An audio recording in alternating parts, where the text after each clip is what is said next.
Donc il y a deux principes actifs en quelque sorte, le fait de pédaler dans l'eau et ces courants qui vont masser, drainer les membres inférieurs. Et les médecins, effectivement, des médecins ont travaillé sur ce sujet, ont publié même des études.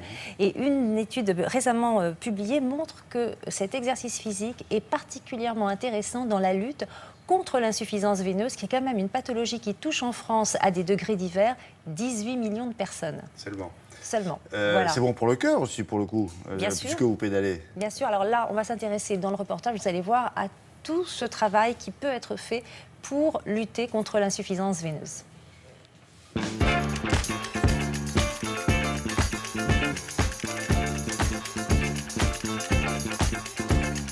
Bien gainer sur les abdos, soufflez bien avec la bouche de manière rythmée.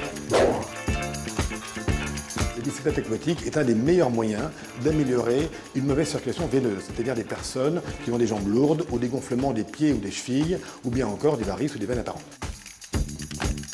On va essayer d'accélérer un tout petit peu maintenant. Ah, on appuie un peu plus fort sur les jambes. Quand on pédale dans l'eau, on peut agir sur les muscles profonds qui sont les plus importants parce qu'au niveau des jambes, 80% de nos veines se trouvent à l'intérieur des muscles.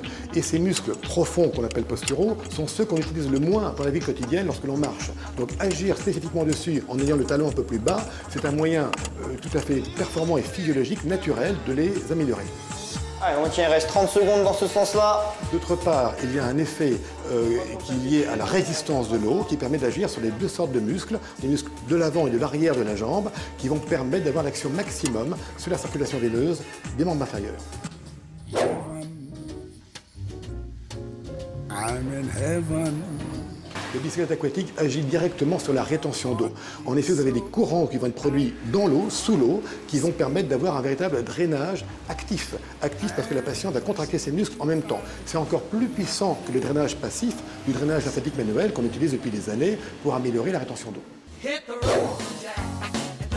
Le bicyclette aquatique peut avoir un impact direct sur la cellulite, en tout cas sur la composante veineuse et lymphatique de la cellulite, grâce à l'effet de drainage, et également sur la composante graisseuse, adipeuse, puisque l'eau est à température qui est comprise entre 26 et 28 degrés, donc bien inférieure à la température du corps. Vous allez optimiser la perte calorique uniquement pour maintenir votre corps à 37 degrés.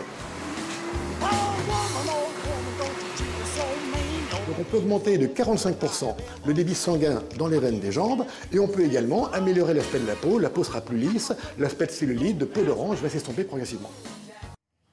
Est-ce que ça a les mêmes avantages sur la santé que le vélo traditionnel? Ah bah, bien sûr.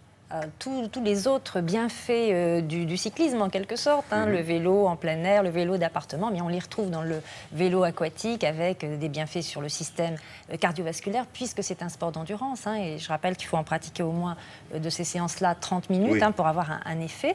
Et puis c'est bon aussi pour les articulations. Vous êtes dans l'eau, donc vous sentez moins plus facile de pédaler, de se muscler, on travaille plus en quelque sorte en se sentant moins fatigué, donc ça peut aussi convenir aux personnes âgées. Donc excellent sport. Merci Brigitte, voici un bloc-notes culture.